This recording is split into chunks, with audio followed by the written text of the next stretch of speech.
yung naghahakot ng mga gulay, mga anong mahal din siguro ang araw niya, ano? may malakang kinikita din ng mga yan.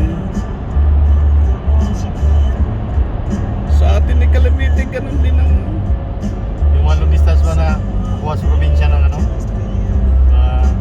Mga karga niyan, dadalhin sa siyudad. kaya lang pagka may kayang kaya pag-deliver mo doon sa may pangarga ka na uling kontak na kung saan man Kukunin mo na lang, ano? kung pipick upin mo na lang.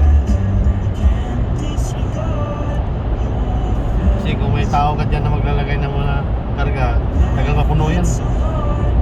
Di ba? Katulad dito, hilahin na lang nila, ano?